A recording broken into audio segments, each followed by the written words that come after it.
He's written in Science, for those of you who have subscribed to that magazine, that journal. And he also has, I think, 2 publications, 2 books on the topic that he's going to address us with today, and that is behavioral games as it applies to physician learning. Dr. Myron Fox. Dr. Fox.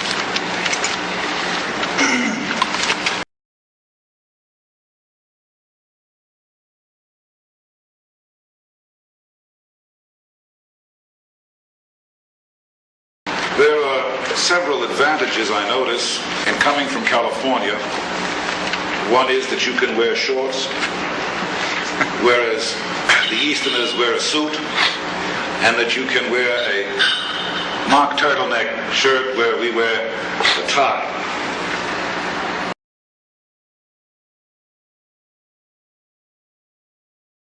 Now, in that regard, of course, the standard easiest game is tic-tac-toe.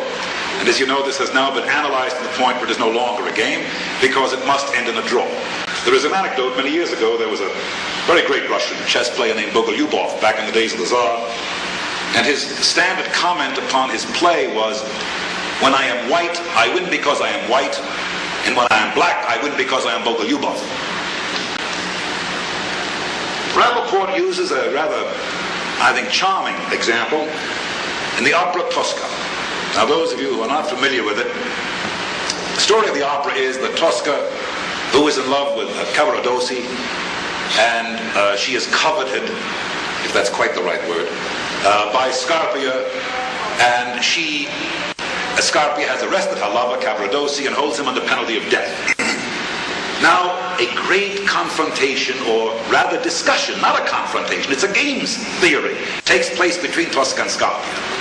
Tosca wants to free Cavaradossi. Scarpia wants to have Tosca's body. How can they achieve their ends, and how can each one defeat the other? It is important to Scarpia that Cavaradossi die. Cavaradossi is killed. Scarpia, in true opera tradition, survives long enough to realize that she knows Cavaradossi is dead, and she stands there with that marvelous last long high C scream, and the opera ends with the following gamesmanship, if you will, or games theory result. Tosca has not lost totally. Scarpia has not lost totally. He's dead. Cavaradossi is dead. Tosca survives. And of course, as we had marked a tincture of violet, it was water, you know, and gradually one hand drifted up and then gradually another until finally all 10 were up. And it contained no violet. This, in a sense, is the power of suggestion. But we use that to lever into an interaction thing. Because in conjunction with, what is it? I'm sorry, I forgot your name, sir.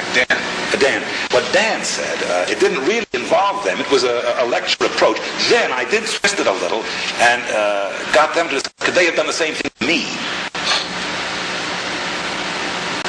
May I ask you, did that come as a big shock to you? Did you accept it completely, fully, at once, or did it gradually become part of it? Gradually.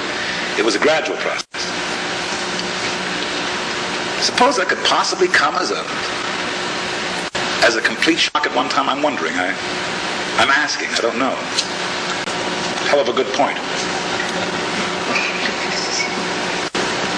Now, I'd be lousy if I didn't have an answer for that. At this moment, I'll be lousy. Good point.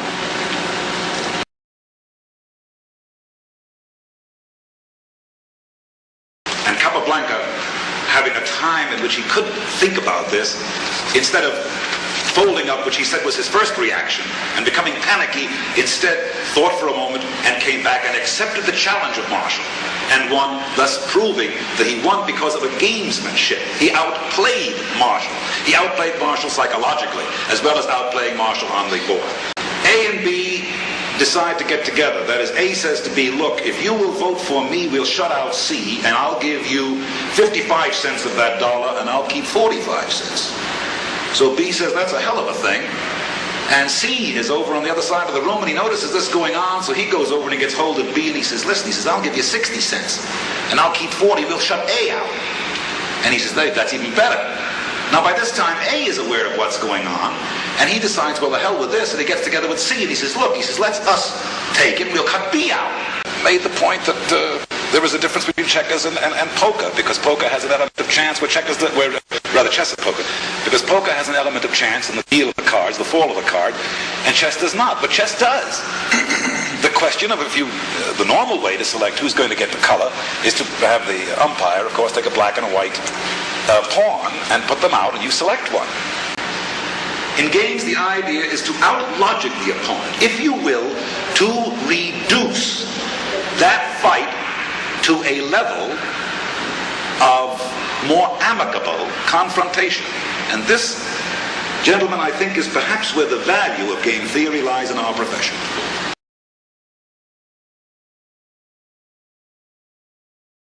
I'd like to start today by getting into the applicability of game theory in the field of medicine and in the field of teaching. Now, when von Neumann and Morgenstern started with game theory,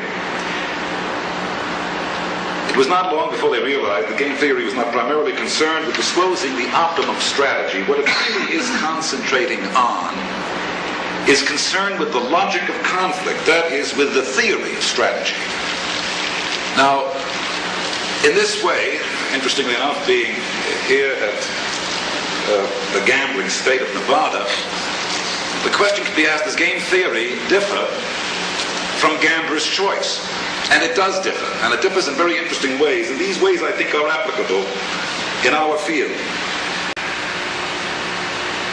We say these situations exist. These are the milieu, the environment, our kids, they say ecology, in which man exists. Now you must abide by that environment. If you can't, if you're in an occupation and you cannot operate in the realm within the formal walls of that occupation, perhaps it becomes incumbent upon us to say that is the wrong occupation. That is the wrong set of values. I think that idea that it might be the wrong set of values is fraught with a great many meanings.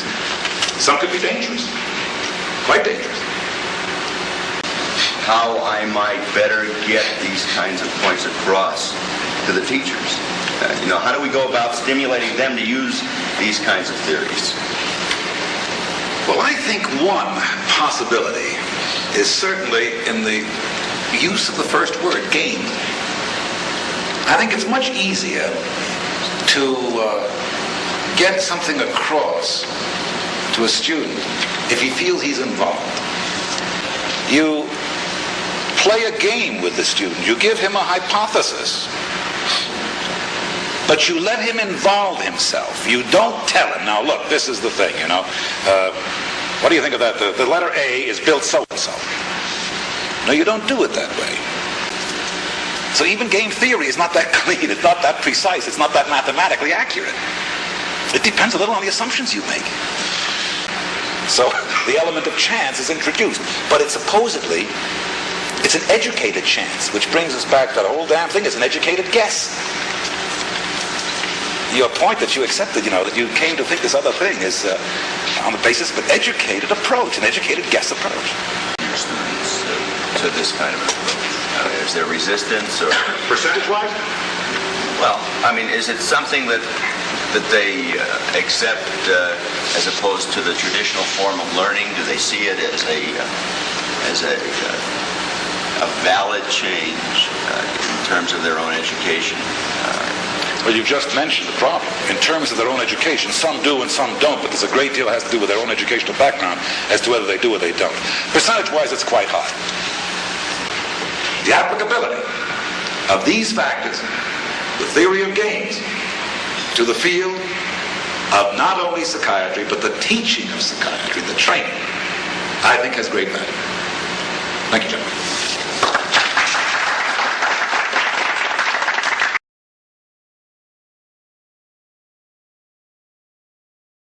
Thank you very much, Dr. Fox.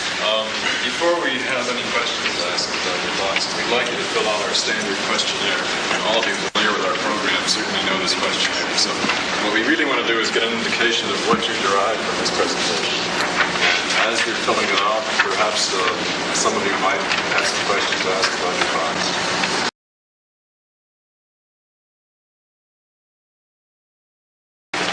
Ladies and gentlemen, let me say this. The greatest claim to mathematical fame that Mike Fox has is through his wife Hannah, who teaches the subject at Caltech.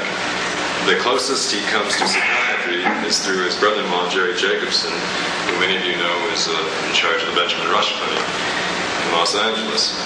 Mike is a professional actor. He has simulated a physician in many television shows and movies, the most recent of which is Bloody Mama, in which he played the surgeon. He was the psychiatrist in The Interns and has been the father of a number of recent television programs. He probably had never heard of experiential learning. As a matter of fact, he didn't even know how to pronounce it until yesterday at 2. Now, we've been set up, or at least we set you up. And the idea of this is to try to simulate a situation in which we're teaching students of psychiatry, doctors out in the community, in which they're often lulled into a position of accepting the music of what we have to say rather than really understanding the lyrics of what we're talking about. And I think Mike has done a very admirable job of this. Now, it's interesting that of the 9 responses we had to this 8th revision of 1967 Form B of the evaluation questionnaire, half of us felt that he dwelt on the obvious, and the other half felt that he did not. Almost all of us, with the exception of one person, said that he seemed highly interested in this subject. He did use enough examples to clarify his material, of which he knows nothing. He presented his material in a well-organized form, and indeed, he threw in a lot of non sequiturs. Most of what he did was present a lot of parenthetical, highly qualified phrases, really in an effort to diffuse our thinking, to really not allow us to know what he was even talking about, and he didn't know what he was talking about. He did this quite extemporaneously, and he got a lot of it out of an article which we had copied for him out of Science and out of Scientific American. He did not fail to stimulate any of our thinking. We all felt he stimulated our thinking quite highly. There was one question mark. One respondent had a question mark. All of us except one said he put his material across in a highly interesting way, which I'm sure is of interest to him. And the only thing commendable about our particular group is that at least we're not liars. None of us had ever read any of his books.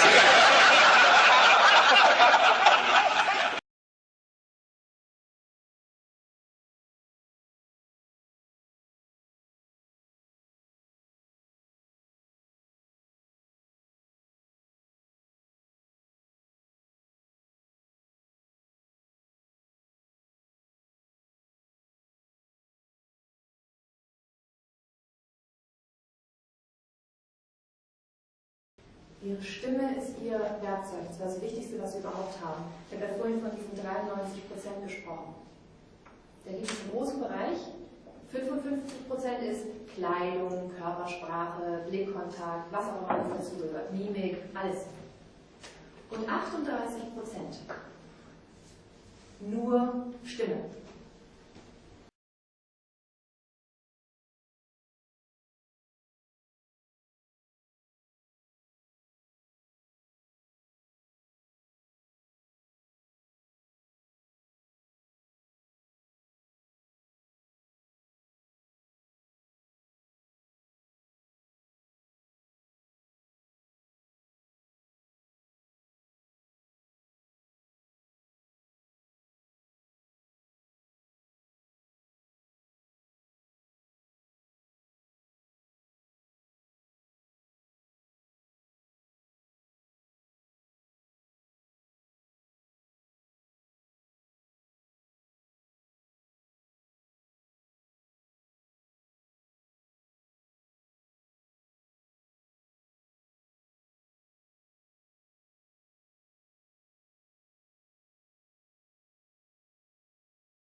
In this graph, this column represents 23% of the population. This column represents 28% of the population, and this column represents 43% of the population.